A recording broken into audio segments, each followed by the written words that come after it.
Time to talk football here on a Wednesday live show. The Manchild Show with Boy Green digital channel at MC Show Digital on YouTube. We'd love for you to be one of our subscribers. You still can get in, and we're running out of spots here on the David Tyree autograph, the catch framed photo that we're sending out the door. So if you're not already a subscriber, please subscribe right now. Go to at MC Show Digital on YouTube. We're also broadcasting on Boy Green's YouTube channel at Boy Green 25.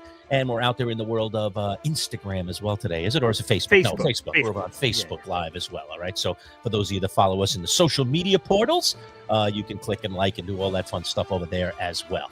All right, welcome aboard. Good to be talking with you here on a Wednesday. And, you know, Wednesdays is time to talk all things NFL. Today's broadcast brought to you by our friends at Crest Cadillac. Crest Cadillac with those innovative Cadillacs with all the gadgets. Fantastic stuff. Go see our friends at Crest Cadillac down on Automobile Row on West Genesee Street in good old Central New York right here in Syracuse. All right, time to talk NFL football. We do it with our insider. He's from PFF, Pro Football Focus. He joins us every week, and it's Dalton Wasserman. What's up, Dalton? How are you? Good. I mean, it's getting harder and harder to think, it's September 10th, and I really didn't think the Jets hat would be easier to put on than the Mets hat, considering the way that we expected things to go. But, it's been a rough week again for the Mets, and I'm kind of fully ready for football season now. I think it might be getting to be about shot there. You know what, Dalton? I don't know if we're the kings of much, but one of the things that we're kings of as Jet fans is the spelling bee, Jets, Jets, PFF, Pro Football Focus, Pro Football Focus, Pro Football Focus. Not nearly as much of a ring to that one, Dalton, but okay, you started it, so let's get into it. Okay, some Jets action. Sure, they lose the game. But past the biscuits, we've got our franchise quarterback, baby. Justin Fields was dealing out there, throwing the football, running the football. I'm ready to go 16-1 throughout the rest of the season. Yeah. I mean, sure, certainly the level of optimism with this offense is high. And despite the loss, they were actually our highest graded offense of the week. Armand Membu was the highest graded offensive lineman, I believe, in the NFL this week. Fields was obviously really good. And I think what you look at with Fields now is you just go, okay, can you stack weeks together? Last year, even with Pittsburgh, it was, okay, the first 3 weeks were pretty good, and then it petered off, right? Can you do it on a week-to-week basis? You got another good team in the Bills coming into town this week, and their defense struggled. So you would think, very quietly the Jets offense could have success again this week. But to me, it starts with Tanner Engstrand. It starts with the offensive line that was so highly touted and running the football, right? Running for over 180 yards. Breece Hall looked fantastic as well. That's as good as we've seen him look in a long time. And I think the theme with this Jet team, both offensively and defensively, was if you take their 10 or 12 best players, I think they can play with just about anybody. It's the depth. It's the other 40 guys. And that's what you saw cost them in this game, right? There's not much as far as other receiving options. The secondary, aside from Sauce Gardner, did not have a great day, right? It's just a little bit of a lack of depth, but their best players are still really good, and that's what kept them in this game.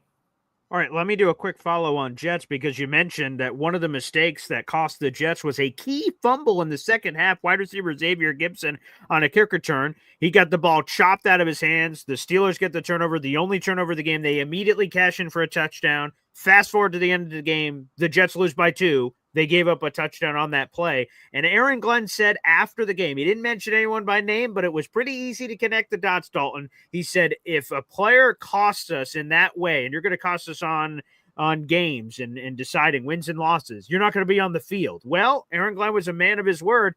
Xavier Gibson was released earlier today by the New York Jets after costing him that fumble. I'm curious because most of the fans are like, sweet, get rid of that guy. He sucked. But some other people were like, ooh, that's a little overreaction. One fumble, it gets tossed off the team. What'd you make of that decision, Dalton Wasserman?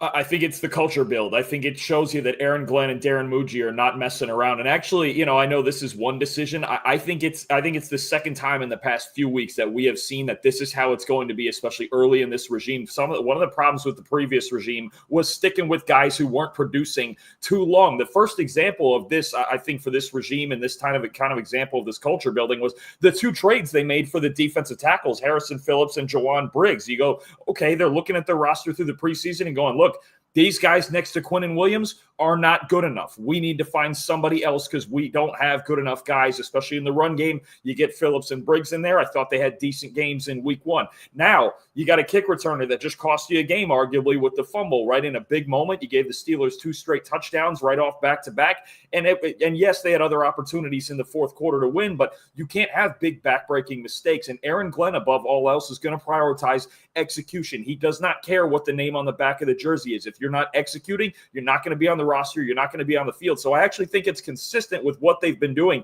since they've been hired.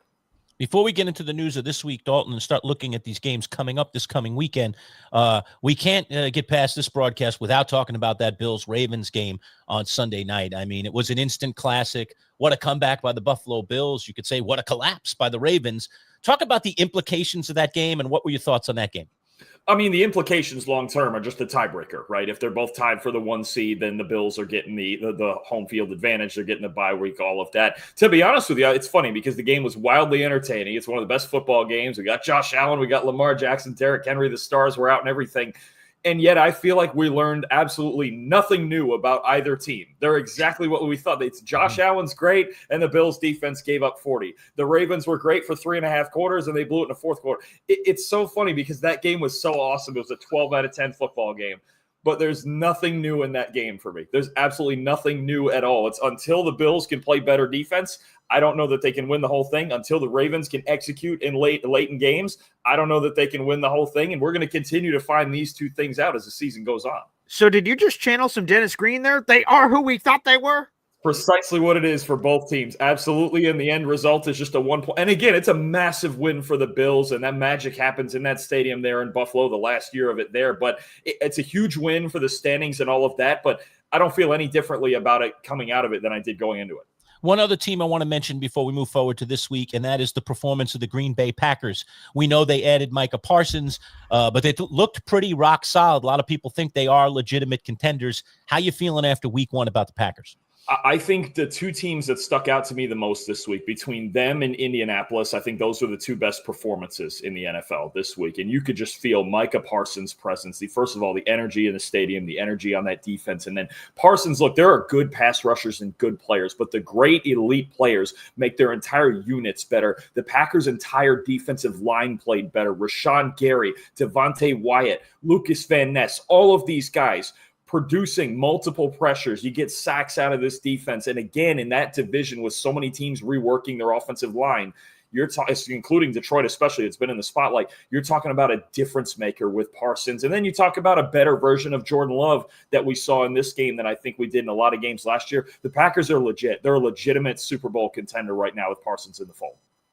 And real quick, just because we're talking about Packers, interesting decision. They extend Christian Watson, who's in the middle of his recovery on a torn ACL, on a 1-year deal with $13 million and some change. So now he doesn't have to worry about that in his rehab.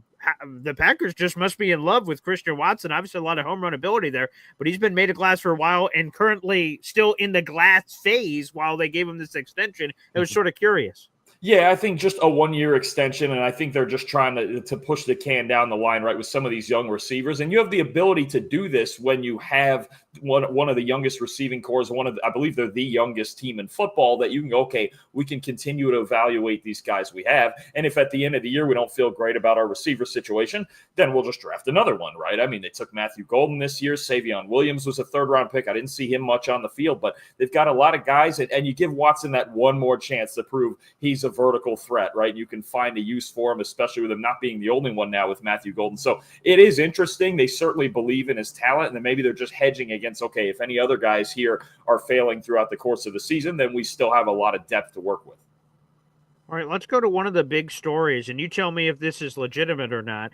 The Dolphins imploded against the Indianapolis Colts, and there was a lot of weird at the end of last season with Tyreek Hill giving a very strange post-game press conference comments after the Jets lost, seemingly saying he's out of there with a trade, and then they tried to make up for it during the offseason, and Tua says he's got a long way to go to really make it up. Then we have this implosion of week 1. Is Tyreek Hill going to be traded? Are they going to start selling off pieces, and we'll keep it for now just to Tyreek Hill? Do you think he's traded? And if so, who are some contending teams? Because I could think of a certain team named the Kansas City Chiefs that used to employ one Tyreek Hill that's having some wide receiver problems. That seems to make a lot of sense. Yeah, I think when you talk about Tyreek Hill, you're talking about right now the biggest trade target in the NFL. We're going to be watching that for the next month or two. And I think you look at Kansas City. I look at a lot of teams actually out west. I don't know what it is about these West Coast teams that need receivers, but they need them. I think Kansas City's a good candidate. I think the Chargers are a good candidate. I think even Denver is a good candidate. All in that division. I look at another team out west in the Arizona Cardinals. I think they need a legitimate second wide receiver along with Marvin Harrison. I think that would be a good bet if they're trying to make a playoff push. I think the Cardinals are a good fit with Kyler Murray there. I just think with the Dolphins, you mentioned the second half of last year, something I started to see in the second half of last year on the tape. It's the lack of effort, man. That they are not, the morale is down. They are not in it. And they came out in week one and you figure, okay, new year, Tua's healthy. We got some guys maybe trying to save their jobs. And it was just, they played probably with the poorest effort that I saw of any team this week. And once you have that, they're more talented than what they showed against the Colts this week. Once you have that lack of effort and even some of your best players just don't want to be out there, you're done. You cannot, like, I'm going to pick the Patriots to beat the Dolphins this week because I just think the Patriots are going to walk out there and try harder. And I know that sounds funny, but the Dolphins for the last 6-7 games of last year and then this week, this past week, just not enough effort, especially on defense. I just don't know what's going on there on defense. And a quick follow there on the Tyreek Hill. If he gets moved, what's the trade package for Tyreek Hill? I imagine he doesn't go for the same price he did when he went from Kansas City to Miami. So what is that trade price? I think considering his contract and some of the dead money you might have to work with and both teams are going to have to work with, I think he could very well go for something just like a third-round pick and just like maybe a top 100 pick and just get him out of there. The Dolphins, they have shown already with the Jalen Ramsey trade that their main goal long-term is to just shed salary cap and clear space and start a new era. They've already signaled this with that trade and with the Jonnu Smith trade and not wanting to pay him. I think it's going to be the same idea with Hill. I actually don't think they're going to get some big haul for Hill. I could see a third-round pick or maybe a fourth-round pick or just some. It might depend on how much money the Dolphins have to cover in this trade because the contract is not prohibitive, but it's not great. I don't think they're getting a big haul of draft capital for this. Talking with Dalton Wasserman, our NFL insider from Pro Football Focus. Today's broadcast brought to you by our friends at Crest Cadillac. Let's just take 30 seconds, learn a little bit more about our friends from Crest. Cadillac certified pre-owned vehicles, exclusively available in Central New York at your participating Cadillac dealer, Crest Cadillac. Each one must meet high standards and receives a 172-point inspection, along with a 1-year unlimited mile warranty after the original warranty expires. Come into Crest Cadillac in Syracuse today for exceptional offers on Cadillac certified pre-owned models. CrestCadillac.com. Back with Dalton Wasserman talking all things NFL, the mess in Miami with Tyreek Hill. That's kind of muddy. Injuries are piling up. Boy, Green mentioned the Chiefs, so let's start there. I mean, boy, that wide receiver room. You've got obviously the suspension, of one of their star receivers in Rashee Rice. Now you've got Xavier Worthy, who they call him day-to-day right now. I mean, the guy had a separated shoulder. I mean, I got him in fantasy. Can we please get him in the out status so I can go pick up another player and I don't have to wreck my roster when we know the guy is not playing this week? Come on, Andy Reid. Come on, NFL. Let's get on the injury thing here a little bit better so Manchild can operate as a proper fantasy manager. But you get my point. Let's talk about that beleaguered wide receiver room, and is there anything Kansas City can do about it? Right now, I don't know. I mean, until, like you mentioned, a Tyreek Hill trade or until Rashee Rice gets back, I believe, in week 7, I don't know what they can do because this offense is not designed for Hollywood Brown to get 15, 16 targets. And when you look at them, and Travis Kelce certainly has slowed down. He had a touchdown last week, but it was more because of a busted coverage. There is just no speed in this offense without Worthy and without Rashee Rice out there. And that's the problem against an Eagles team this week who held them. The Chiefs didn't have an explosive pass in that game, in that Super Bowl last year until the game was 34-0, and they were just slinging it all over the place because it was 34-0. I mean, this is a problem. The Chiefs' lack of explosiveness is a real issue, and even their lack of explosiveness on the ground is a real issue. They had 5 explosive runs this week, but Mahomes had 4 of them. So, I mean, they're not making chunk plays on the ground. They're not making chunk plays through the air with the injuries, and it felt like when Xavier Worthy got hurt, Andy Reid had to throw the game plan in the garbage because a lot of it was based on worthy speed and threatening safeties or being a screen guy. All of it just went out the window, and their offense just went. It felt like the play calling was almost a guessing game at that point because they have no speed. Problems in Kansas City, no question about it. Can I just go back to Miami for a second? Hep jumped in with this comment, and it's a place that I wanted to go, and that is the job of Mike McDaniels. I mean, is this guy? It feels to me like if anyone should be on the hot seat right now, this guy should be. I mean, he started like a ball of flame. Everybody loved him. Everybody loved his creativity, particularly on the offense. But man, it just does feel to me, as Hep says here, that he's lost the locker room. Yeah, no, I agree. And you can see it on the field, and things like that. Sometimes you get things that bubble and are kept behind closed doors. But when you can start to see it on the field, and this is not new. This is not new to this week. This is late last season. I can remember their game in Green Bay on Thanksgiving night last year. They didn't even want to be out there. They did not want to be playing that football game. And that's been a theme ever since then. I think he's absolutely lost the locker room. And it shows on the field. It shows in a lack of effort on the field. Because, again, they're more talented than what they showed in week one. But if you're going to go out there and put in 70% effort on the NFL field, it's not going to work. Let me throw up this quote. I couldn't believe it was real when I saw it from Pro Football Talk. Mike McDaniel, the good news is I don't see how it could be worse. The good news. It's not going to roll out the little engine that could next, boy. Green. I can't say he's wrong, but I'll tell you what, it better go up from there because their next 3 games are all against divisional. They get New England and then Buffalo and then the Jets. And if they come out of that 0-4, I don't know how it can go much further than that. So do we hate people losing their jobs, but, the betting odds are out there. Mike McDaniel, I believe, is the betting favorite to be the first coach to lose his job. I'm assuming you take that as a warranted reason that he's in those favorable odds.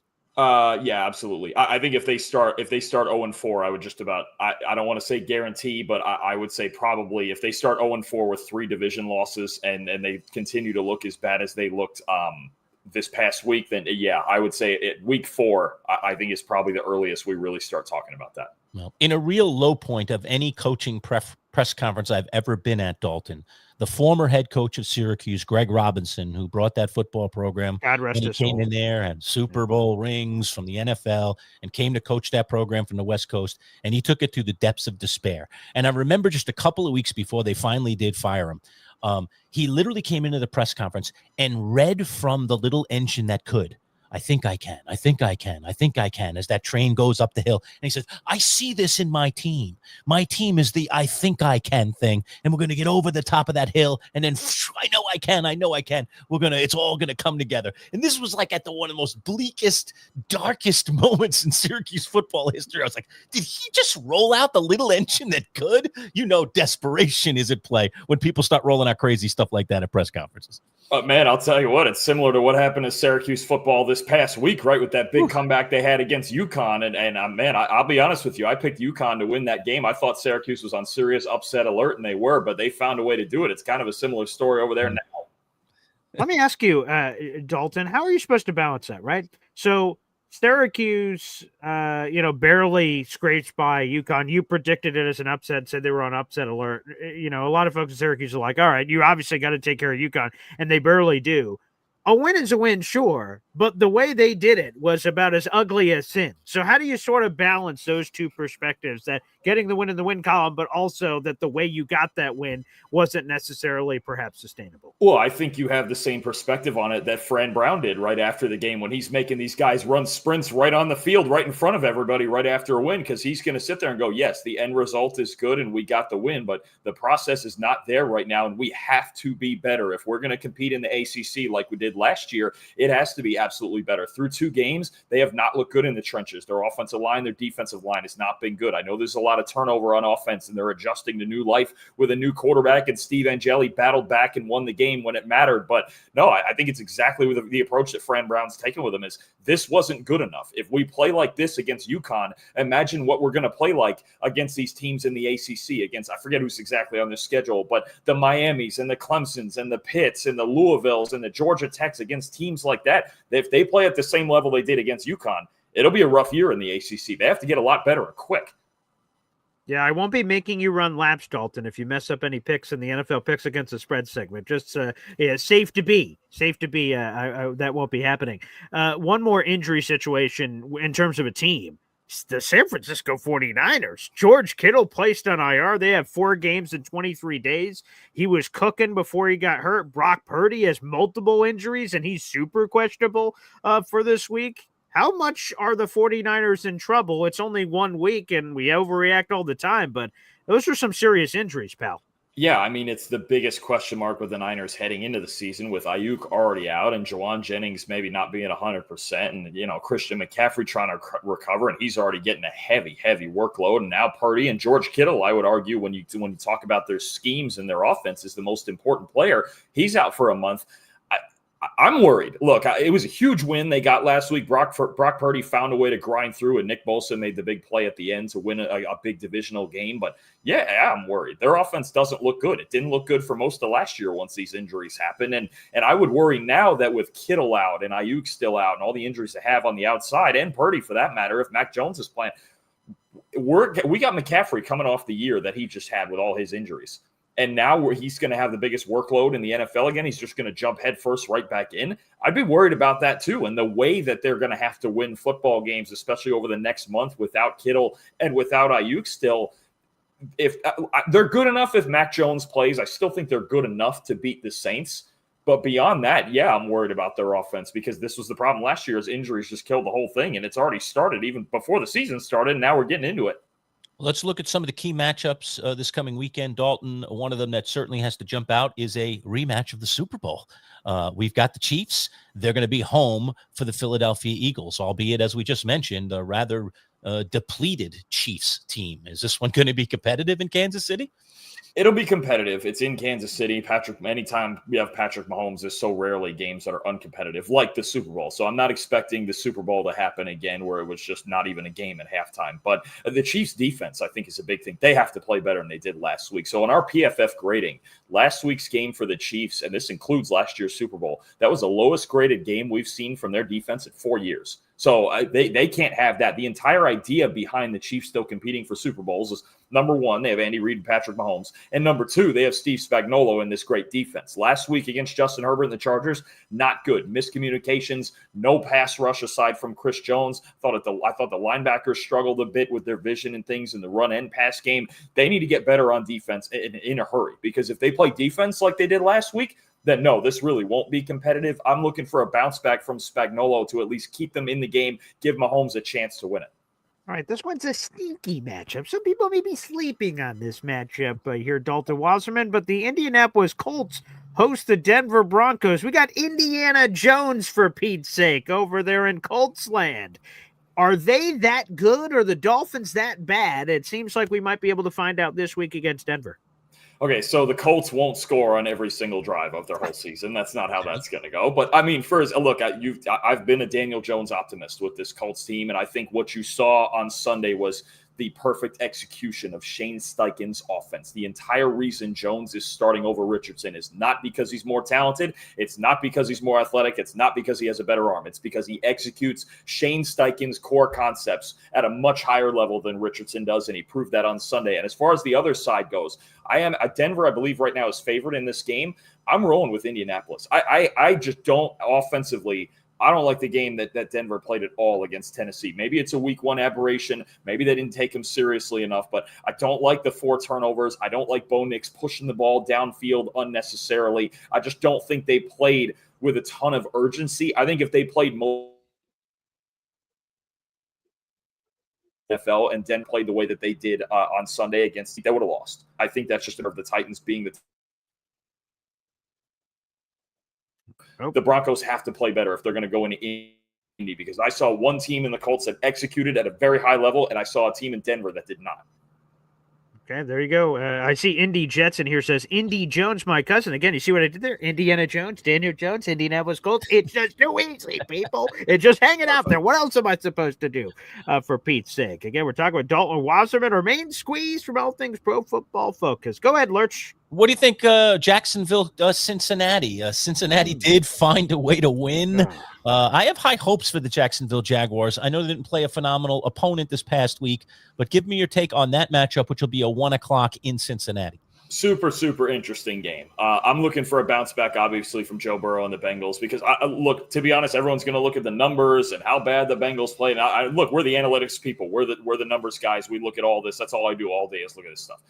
Toss out all the numbers last week for the Bengals. When they go to Cleveland, it's a different ball game. It doesn't matter how good the Bengals are. It doesn't matter how bad the Browns are. The Browns are an awful matchup for the Bengals. It's the rivalry. It's in Cleveland. They never play well against the Browns. If they escape Cleveland with a win, fine. That's it. Doesn't matter if it's 1 point or 30. Doesn't matter. Jacksonville's interesting because I do like how the defense played last week against Carolina. I thought they played a good game. The offense is a work in progress. I really like the way Travis Etienne ran the ball. Lawrence was up and down. It wasn't his best, and they still won a game by 16 points. So I think you've got a really intriguing game, but I think the big thing for me is you're going to get a Joe Burrow bounce back. And this Jaguars team, I think there was a lot of positive out of last week, and I still think they're a work in progress. I think they got a huge task against Burrow and Chase and Higgins, really going to be looking to put up numbers this week as well after such a down week last week against Cleveland. I think the Bengals are out for vengeance this week. I like them in this game.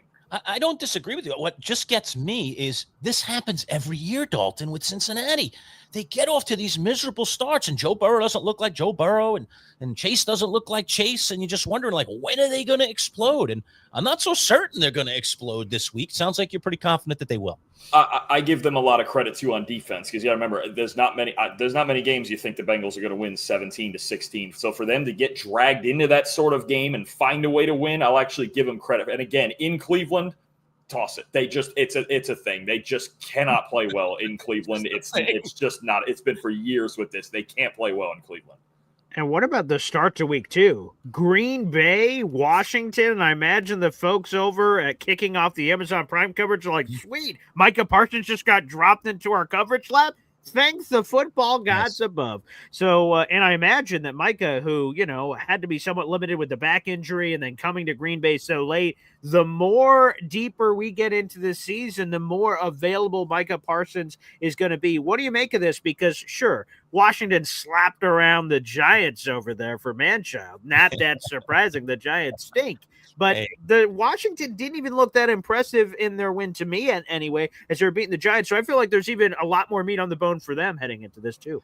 I actually don't mind the way the Commanders played last week because their defense was lights out. Now the Giants, yes, they're dysfunctional on offense and they can't block anybody. But to go and play a team like that and only give up 6 points, that's the goal. I don't have any issue with the way the Commanders defense played last week. And of course, Bobby Wagner just doesn't age apparently. So that's a big plus. But I think offensively, this is going to be a lot of fun. I mean, to watch the way Micah Parsons made his influence felt a week into his tenure with the Packers. And then, him having to chase Jaden Daniels around all the time, right? And Daniels now is already such a master of dealing with pressure. Because look, the one thing Daniels did face last week was an elite Giants defensive line that's going to play well every week, right? Carter and Lawrence and all those guys they have up front. And Daniels got rid of the ball quickly enough. There's times where he beats it with his arm and his eyes, and it's fantastic. And then there's other times where he is going to have to do it with his legs. So the balance for Daniels of which way he's going to beat pressure from Parsons, from Gary, from Van Ness, from all those guys this week in Green Bay, and Jeff Hafley and whatever blitzes he might bring, that's going to be the difference in this game is how does Jaden Daniels handle that? How does the offensive line handle that? And this is a big, big week. Last week he was solid. This is a big week too for the Commanders left tackle Laramie Tunsil to prove he's that guy over there.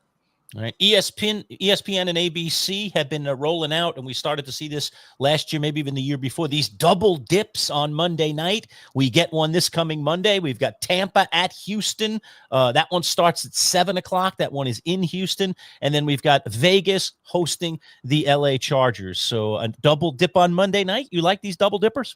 Yeah, I don't mind it. I mean, early in the season, getting us loose, having fun on a Monday night, having 2 screens on. What else would we be doing, right? I mean, we're going to do it with one game, might as well do it for 2. I mean, I do it with about 5 or 6 every Saturday for college football, so how that goes. But no, I think 2 really good games here. I mean, you talk about Bucs and Houston, and the story on both teams right now is offensive line, offensive line, offensive line. The Texans let them down last week. They didn't score a touchdown, only scored 9 points. The Bucs are working through some injuries. Tristan Wirfs, especially being out with the reshuffling things. So both teams got to be able to block people, and both teams with solid pass rushes. And then that second game, man, I think that Chargers-Raiders game, you got 2 quarterbacks that I think played extremely well last week. Justin Herbert was just spectacular on Friday against Kansas City. He looked so comfortable and in command of year 2 of that offense. And Geno Smith, I'll tell you what, they fly all the way out to New England, about as long a road trip as they could take. They're playing a game that's 10 a.m. in their biological clock, and he goes out there. They didn't run the ball all that well, but Geno was in full command of Chip Kelly's offense in week 1. I thought he played a fantastic game. I know 20-10 is not all that flashy, but, man, Geno Smith gives the Raiders offense some real credibility. Man, who called that game last week? It was a lone wolf, I'm pretty sure. Oh, of course. Geez. That was me, baby. I told you guys it was my lock of the week. The more you guys listen to me, I don't give predictions. Don't be too impressed when you Spoiler see the alerts. standings on Friday. Well, that's not what I'm talking about here. You're going to find that every one of us second. when it comes to opening weekends of the NFL, including that guy to my left. Well, I will give a quick shout out to the NFL. So, right, Lerch mentioned there's a double dip of Monday Night Football. We were both going to that question, so great minds think alike. The thing I just want to say is one game's at 7, one game's at 10. Thank you for not doing the 7:30, 8:15, where we're really getting the two TVs competing, the same networks competing against each other a lot of the time. We've got some separation. We can fully, and then that one should be about wrapped up, and then, So thank you, NFL scheduling gods, for giving us a little bit more separation there. We appreciate it. I thank you kindly. Except you got to stay up to like 1:30 in the morning to get the end of that second Sleep game. for losers. Let's get football. Hey, man, I got a full slate of classes on Tuesday. For that second being an adult. I'll tell you right now, it'll be highlights in the morning, my friend. That's about all she wrote. All right, listen, I heard you kind of excuse, dare I say, the Tampa Bay Buccaneers because, hey, after all, they're missing Tristan Wirfs, and they need to get him back in line. Hey, my Giants are missing our best guy, too, on that offensive line. That thing was putrid. I know, Dalton. It was awful. I'm not like this guy next to me. I'm not the glass is always 3/4 full when it comes to my team, even when they look like dog meat. They did look like dog meat, but, man, the New York Giants need to get Andrew Thomas back in the lineup if there's any hope that they can stop a pass rush. My goodness. Yeah, that's their only hope at this point is get Thomas healthy and he makes the rest of the unit better, and that's been a struggle the last couple of years. But look, even last year, this was, in our grading, the 5th worst offensive line in the league. I mean, you just don't see a real high ceiling. You've got guys, shuffling around from last year. Evan Neal never worked out. Jermaine Illuminor has always been an average player. Greg Van Roten's, 35 years old. John Michael Schmitz hasn't panned. I mean, it is just tough right now with even if Andrew Thomas is in there, they go from, maybe the worst offensive line in the league to there's still a bottom 6 or 8 unit. I mean, it makes it better, but there's just going to be a lot. And especially to me, that the big problem is they can't run the football at all. I mean, they just can't. I like Tyrone Tracy. I like FAU legend Devin Singletary. I like Cam Scatterbo, right? But they just can't block anybody. And if you can't block the Commanders, they don't have the most talented defensive line. They made the Commanders' defensive line look like a top 5 unit. And they're not. I can tell you, unless by some miracle Javon Kinlaw is really a superstar like that, I don't believe the Commanders' D-line's a top 5 unit, and they made them look like it. Now, the Giants, that offensive line's a kryptonite of that whole team to me, even more so. I know the quarterback situation's getting talked about a lot, but I don't care who's back there. They can't block anybody. I totally do agree. I really think that is the problem. It does look like now they've busted on 2 picks. Clearly, Evan Neal has been a bust, and he wasn't even available this past third week. string. So can't blame him for not playing, but he's dropped on the depth chart. They're trying to move into another position to salvage this thing. It just doesn't seem salvageable. And you mentioned Schmitz, and it just, he was a pretty high pick. Was he a second or third rounder? Second rounder. I mean, they thought they had something in this guy's going to be our center for the next 10 years, and he's just too finesse. He's just not enough of a power player in the NFL. Talk about him, and is it time already to call out the dogs here and say, listen, Schmitz is a bust. The Giants, you better move on. You better come up with something else. I mean, yeah, honestly, when you're talking about a guy in a system fit, and you mentioned he's a finesse player, and that's kind of what he was in college at Minnesota, I just think it's a case where on top of, look, you got to deal with NFL caliber strength, right, from these D linemen, but it's also a matter of not being quite in the right system. Like, I think he would fit better in a Kyle Shanahan type of system where it's all about lateral movement and creating angles instead of dominating guys downhill. Brian Daboll doesn't run the same system like that. And I think it's just been a tough adjustment for Schmitz. And on top of the fact, look, in pass protection, it just hasn't been strong enough. You're absolutely right. So I think he's going to get the rest of the season, obviously, because what else do they have? But it's going to be something this entire offensive line is going to be something they evaluate next offseason. Here we go again. It's been 10 years of this, Dalton. I can't take it anymore. Hey, just take the Jets model. Just take first round picks. Just keep taking them till it works. You had a shot. I love Abdul. You had a shot at Membu. You had it. Yeah, you did. And you blew it. Two things here. First off, the Manchild Show Boy Green Digital Waters goes international here with Adam HW saying the Raiders versus Chargers game will be at 3 a.m. there in the UK, which is pretty wild. So enjoy that, pal. And Dalton, I want to thank you as always for joining us for our weekly conversations. You will get a chance for some redemption in the NFL picks against the spread this week. I'll be sending that out at we all stunk. Today. We all did. Everyone was under 500. So yeah, it was awful. The spreads are always harder than because I know on our game picks, which is just on the money line, I believe I went 11-5, but the spreads always make it harder, man. I mean, it's just kind of the great equalizer now, isn't it? Absolutely. Hey, man. You did better than me. So not that the bar was very high in that particular case, but that's neither here nor there. But Dalton, we love chat with you every week. One last plug for anything Pro Football Focus related you guys got cooking this week. Absolutely. Look, we've got everything rolling. PFF.com, the PFF app with all of our new betting tools, player prop tools that are big time. I saw a lot of success with those in week 1. And then as always on YouTube, the PFF NFL show and the PFF college football show. We're coming on actually at 1 o'clock on the PFF NFL show today to do our preview of all 16 games this week. So it's going to be a lot of fun. All right. Thank you, Dalton. Good talking with you. Dalton joins us live every single Wednesday as we talk all things NFL. We always kick off our Wednesday live show with that. And good job by some of you folks jumping in the comments. You can always jump in the comments, throw some questions or some comments at Dalton, and we'll try to read as many of them as makes sense on the air. So you can do that. Also, don't forget to give us the old thumbs up, like our video, and also subscribe. Like I mentioned, well, I actually mentioned it in a recorded video that we're dropping later, but we're closing in on our 300th subscriber. And when we get to that magical 300, which we're not too far away from, that David Tyree autographed photo that's sitting right above me here on the wall of the catch in the frame with the mat, the whole 9 yards. I'm literally taking it off my wall, wrapping it in bubble wrap and shipping it out to one of a lucky 300 who will become our first 300 subscribers here in the less than 2 months that we've existed here in the digital world. But we do want to keep building those numbers, so we appreciate those thumbs up and those likes to make our product available to more people so that more eyes can get on us, and then potentially we can increase our subscribership to a palatable level. So anybody out there can help us do that by being a member yourself. And by the way, that Tyree framed autograph photo won't be the last thing going out the door. I've got other good goodies that were sitting on the walls of our studio for years and years. Essentially, we're giving away our history, our old radio histories going out the door. So we've got other items, a couple of them are autographed, and some cool things that would be very cool in someone's man cave. So if you've got a man cave or you want to build one, we could help you build it. And all you have to do is just be a subscriber. It's absolutely free. Yeah, that's what I was going to say. Two things here. First off, we're streaming live on the Manchild Show Boy Green Digital Facebook page for our Facebook viewers out there.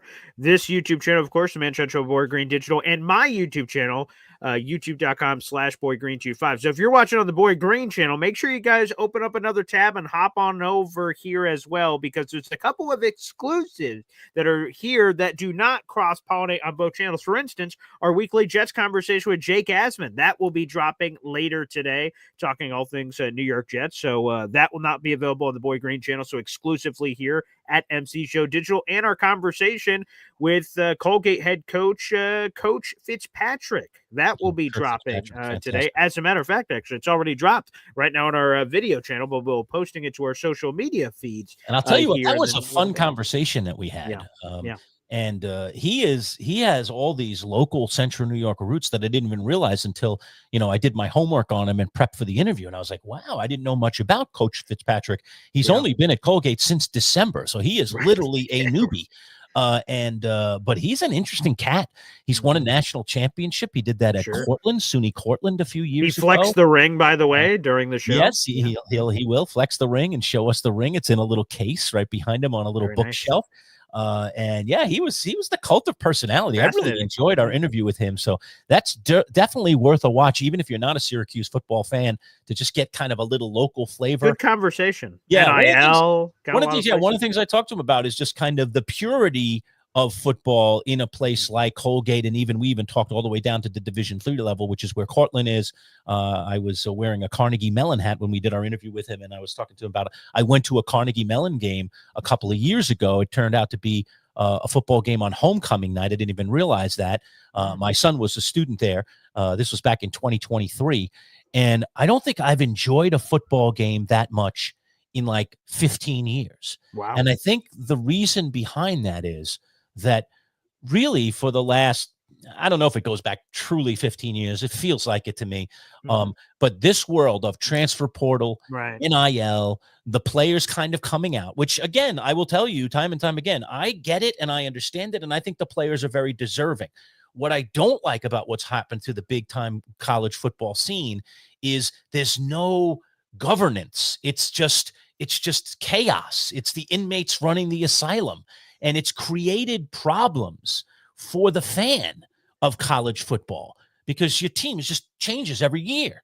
And if someone, dares to be benched by a coach for doing things wrong at practice or not executing in a game, that player just says, okay, I'll just hit the transfer portal. I'm out of here next year. Nobody takes their punishment anymore and deals with it and becomes a better player for it. Instead, they just say, oh, that coach is bad. He punished me. I'm out of here. And they leave. So we have this whole excuse system that I think almost exists in these bigger places. Now, Colgate is a scholarship place, so I don't want to fool you on that. They do football scholarships, so they have scholarship players.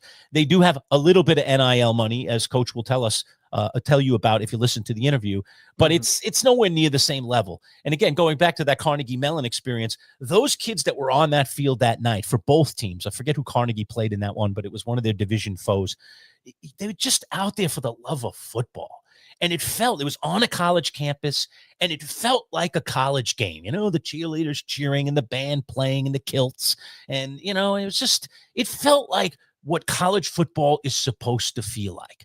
And I just don't get that feeling anymore. And I know it's I'm being blasphemous here about Division I big time college football. It just doesn't feel like college to me anymore. It's professional. Which is what Madshaw is saying. Madshaw went to a college football game over the weekend, and he mentioned it here on YouTube. Jim, that's exactly what's happening to college football. Indy Jets chiming in saying NIL needs a cap on each player and team, which they're sort of talking about a $25 million salary cap of sorts, but it's still very gray. They don't seem to have a lot of that figured out from that perspective. And I'm seeing other people in here like Yeti saying, I graduated in 95. I used to guard Donald Foyle. Yeah. Oh, wow. What a name. Yeah. Shout out to Colgate. So yeah, that again, for those that are watching across our portals, this Colgate interview will be an exclusive on the MC Show digital YouTube channel. So if you guys would like to view that, it's available right now. So as soon as we get off, because we'll have a Jake Asman interview coming up in a little bit as well. So a lot of content, long story short, here on the channel. And just to finish what I was saying real quick, what I was going to say is this. Listen, I know some of you are a lot younger than I am, and maybe, you say, well, this is what you've grown up in. This is what you've come to know. Sure. But I'm telling you, I know a lot of times it's like old man on the porch alert when someone says, come on back to my age, Sonny, and I'll show you a time when things were great and presidents were presidents. And you get my drift, right? It's just Grandpappy over there trying to take me back to the 1950s or the 1940s. I have no interest in it. I don't want to wear those silly clothes. I don't want to do that silly stuff.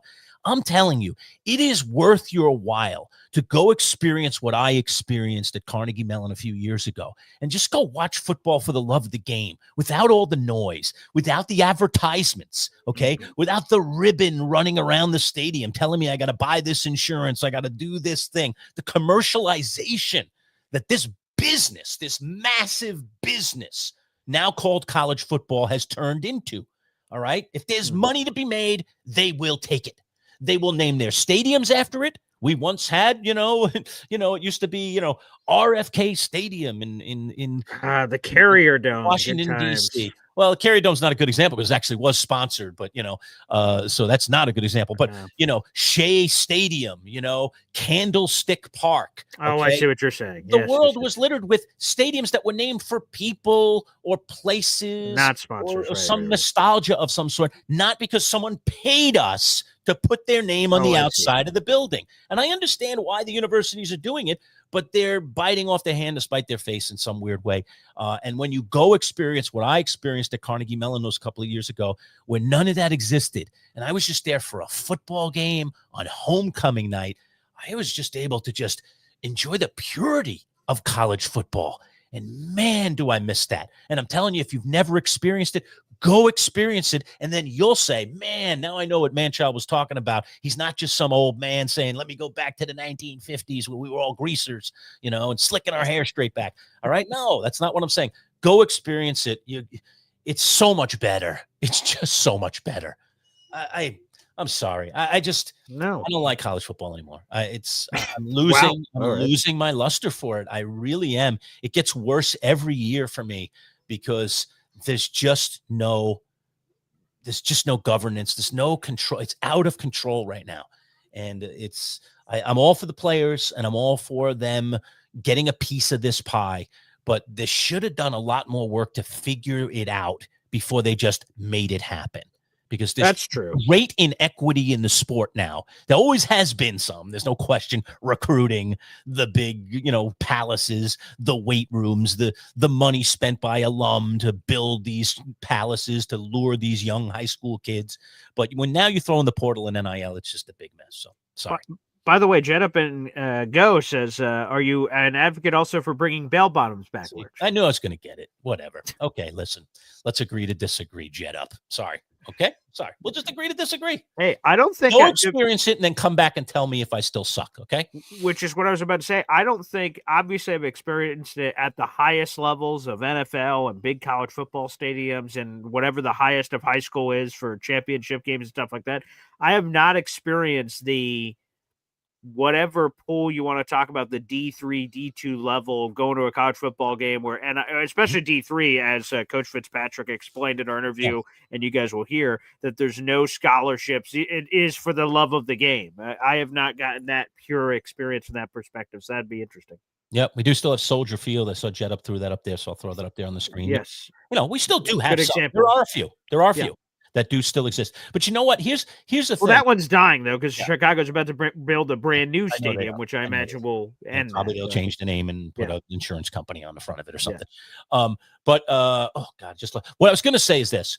When I go to a pro game, if I go to see the Jets or the Giants or the Bills or go to a professional game, Week 5, Jets Cowboys. I expect that. Like, okay, give me the ribbon ads, give me all the hoopla that you'd give me and all the announcements that happen in between things and in between quarters. I get it. I understand that I'm entering the arena of commerce. That's what professional sports is. Okay. Now you get the most elite athletes. Okay. So that's the trade-off. You get the best of the best, but you do get all the advertising and you do get all the money being spent. That never was the case in college. Okay, not on the money side, at least. We're getting the best of the college world had to offer, but not all the silliness. And now it's got all the silliness, and it might as well be pro ball. And the fact of the matter is, pro ball is so much better. The players are so much better in the pros. Okay. I mean, look at how many guys get drafted and actually even make it in the pros compared to all the college teams that are out there. It just shows you how, those theories, Bud used to say this all the time, those theories of, Alabama, let's just say Alabama was great this year. Yeah, right. All right. But if Alabama was the best team in the world this year, like they were for a few years there under Saban. All right. Alabama would beat those lowly Detroit Lions. Not a prayer. Okay, not a prayer that the best team in college would even be competitive with the worst team in the NFL. That is truth. If you don't know that, you haven't been watching pro sports long enough. It's not close. The gap is massive, even when you're talking about the best of one and the worst of the other. So I respect pro sports for what it is, and I know what I'm getting into at pro sports. What I don't like is now college sports, at least the bigger time ones, have forced me into the same game, and I'm not into it. Which is fair. Which is totally fair. Like I said, I hope I get to experience that at some point in the future, and that'll be interesting. Then I can come back with some real verve there. Yeah, no doubt about it. All right, well, that was fun with Dalton.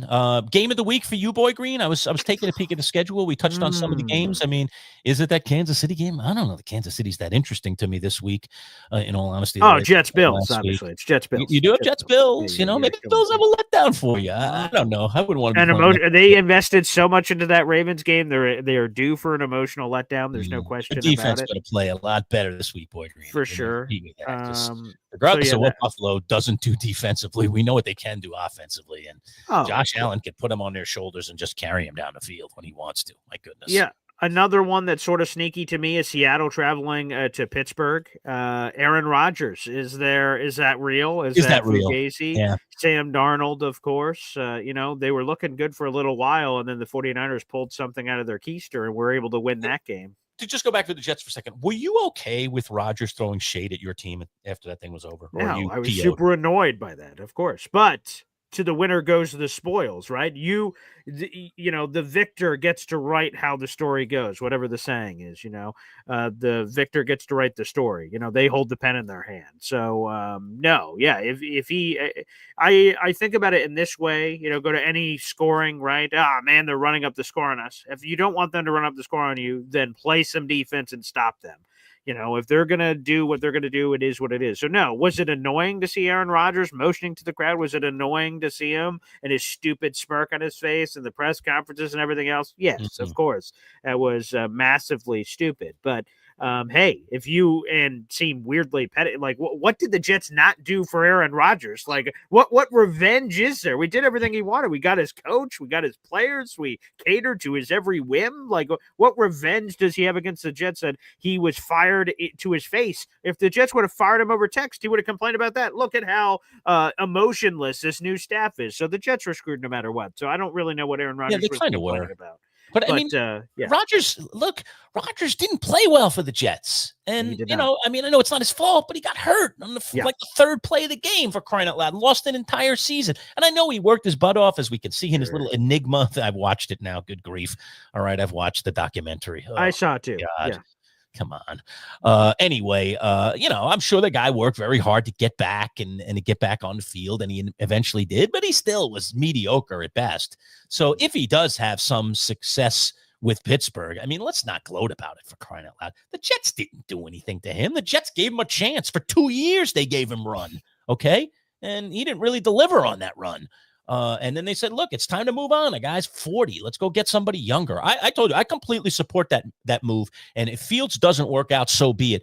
It is 100% the right move for the Jets, regardless of what Rodgers does this year and regardless of what Fields does this year. I agree. You got to go for the hope at this point if you're the Jets. The Jets have, for the most part, a younger roster. Let's put a younger quarterback around that roster and see if we can build something. Because here's just the fact of the matter. The Aaron Rodgers is closer to the end of this journey than the beginning. Maybe he's got another year in him. There's been that chatter in Steer Soccer Room, whatever, man. But here's the thing. Justin Fields is 15 years his youth, okay? That's a massive gap of time. Aaron Rodgers is here for maybe a year or two. Justin Fields could be here for a decade if it works out. It was the proper choice, and I said this before this game that we just saw. It was the right decision, and let's see where it goes from there. Yeah, and Jared says this, and this is another point. They gave him everything. They brought in his pal Devontae, okay, and gave Randall Cobb for that. They brought in Randall Cobb. Billy Turner. Lazard is still stuck on this team in limbo. For now. I mean, they went out and got his guys for him, and he still didn't deliver. So please, Aaron, don't blame the Jets. All right, you can be mildly mad at the Jets' new coach who made you fly across the country to tell you to get lost, okay? Yeah. Maybe Aaron Glenn shouldn't have done that. Maybe that wasn't tactically a great move, but who cares? Like, right. Too bad.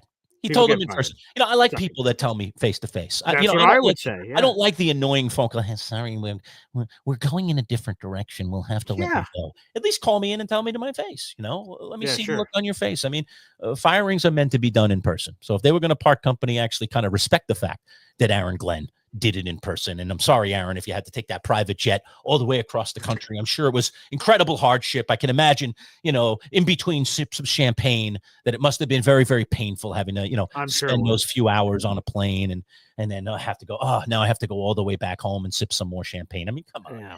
Please, what are we talking about? Please don't ask the everyday man to feel sorry for the millionaire quarterback. Please don't do it, because we're never going to give it to you, pal, ever. They'll work hard for our money, pal. No.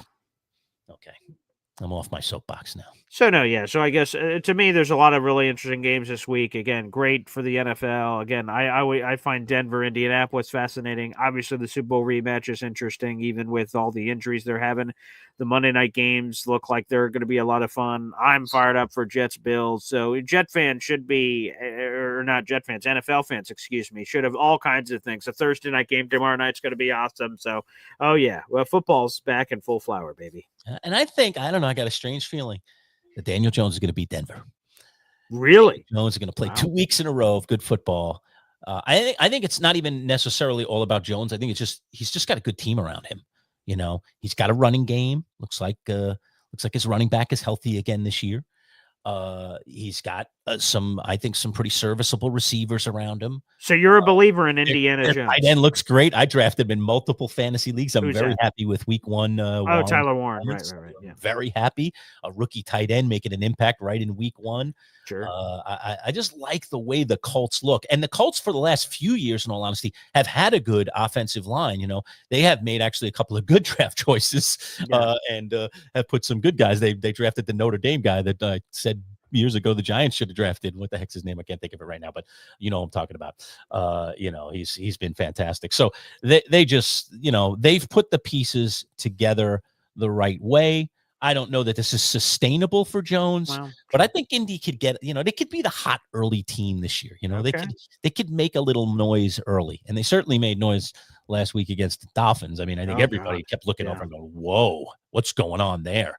But I do think they're going to be very game for this game against Denver. So I don't know. Lerch. I don't know if I'm going to pick them or not, but we'll see. Are you rooting for Indiana Jones or not? Not really. I mean, not really. Okay. All right, there you go. I just wanted to make sure we got that out in the universe. Thank you, R&R, for that comment on YouTube. Yeah, no. Great nickname, though. Great nickname, but yeah. Jones was given. The Giants did him wrong in a lot of ways, as even the owner has said in the past. Yeah, right. They didn't do him any favors, right? But they gave him more than enough time, one way or the other, to prove it. And he couldn't prove it with the Giants. Now, it may be their dysfunction that was his demise, but, the story is the story. It applies to both sides of the story. I think it was time, just like the Jets, it was time to move on from Rodgers. So regardless of what the future brings, it was time to move away from the past. And both teams in New York have done that. Now, will it lead to happier times? I don't know. Certainly doesn't look like it immediately for my Giants until that offensive line thing gets fixed. And I don't know how you fix an offensive line. We've been trying to do it for 10 years, and we haven't even come close to figuring it out. So is what it is, as they say. All right. As they say, this is all she wrote here on a Wednesday live show. Boy Green, preview a little bit some of the content, because we have terrific content this week. Again, our insiders, of course, are back on the table. Yes. We always do Jets, Giants, and Bills. So we'll have all the usual suspects there. We've got that Colgate interview that was just dropped, the head coach of Colgate, Kurt Fitzpatrick. You definitely should check that out. It was a fun interview. It was more than just about football. We had some fun stuff with him as well. So I thought it was really, really interesting having that conversation with him. But yeah, I think we got a good week of content this week.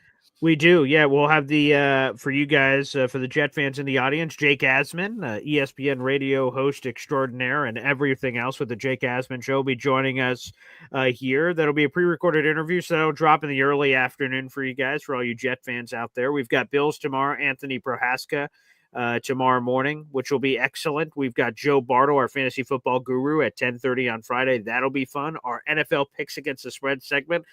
Perhaps some standings to be revealed that I'm not too excited about. That will be revealed on Friday. Nobody, thankfully. I would like to thank a couple of people regarding the picks, even though my numbers will be atrocious. Sure. But at least atrociously respectable, if that even makes any sense. If those two things belong together, that's complete and utter, oxymoron.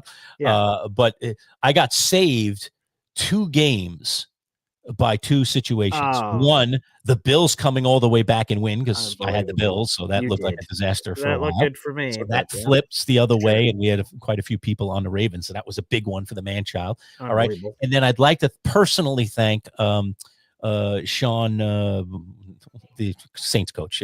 Sean, not Sean, not Saints coach. Not Saints. Denver. The Denver. Sean Payton. Thank you. Yes. Sean Payton, the former Giants offensive coordinator. I don't know why I couldn't grab that. Yeah. Sean Payton, I would like to thank you personally, Sean. If you're watching, please like and subscribe the video, because I'm thanking you personally. And here's why: because he decided a 51-yard field goal at the end of the game wasn't needed. And let's just, run some more clock and pump the ball down to the other end. And if I kick that field goal, I lose on the cover on that one. But instead, I get the cover. That spread was 8.5, and of course, the Titans hung on to only lose by 8, which was awesome. And I remember when we made that pick last Friday, everyone was like, "Oh, Lerch are on the Titans." I was like, "They're professionals, my friend. 8.5 points. I'm sticking on that spread. I'm not predicting a win. I'm just predicting a cover." And I'd like to thank Sean Payton personally for giving me that cover, because it looked like it was over. Even Will Lutz, their kicker, was like, "Hey, come on, coach, put me out there. I can make it." He's like, "Get back, get back." I was screaming. The worst. I was listening at that point on my radio, my Sirius XM. I get all the games, and I was screaming like, "Don't kick it. don't kick it. And they didn't kick it. I love it. Even the announcers on the radio were like, I can't believe they're not going to kick it. They didn't kick it. Thank God. So the spread ends up holding up and they win by only 8 and I get the 8.5. That was money. So if not that, man, I would have had a really atrocious week. Instead, I just had a respectably atrocious week. So better than really bad. It's hard to come back from terrible weeks. It's hard. It is. So thankfully, I did not do very well, but everyone else didn't do very well. So hopefully the gap isn't as big. Yeah, the gap's going to be that you can return because it's a marathon. Almost over 500. I know I'm within 2 games of anybody. So exactly right. That's the math. I'm down with that.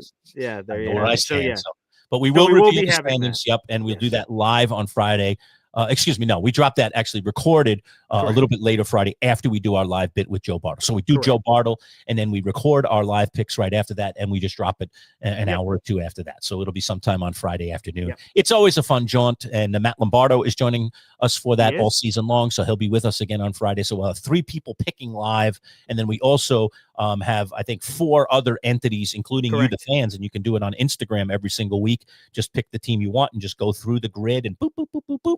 Pick each team, comes up on the screen. It's super easy. And then we take whatever the majority say on each game, and we make those picks for the fans. So the fans have a say in this as well, and you can be involved in that. It's a fun little thing to do on Instagram every week and test your own ability to pick every single game against the spread. So that's all going down on Friday. So busy week, folks. Want to thank you so much for tuning in. Want to thank our friends from Crest Cadillac for sponsoring our live Wednesday show here today. Jake Asman dropping later. Check out any of the other things that we're dropping here over the next couple of days, including that Colgate coach interview, which Paul told me we just dropped a little bit later, or a little bit before we got started here today. So check that out as well. All right, folks, for the Manchild, for Boy Green, for all of you, don't forget, like and subscribe, and we'll see you live again on Friday. We'll see you in the virtual world in many other instances. Enjoy. We'll talk to you soon. Take care.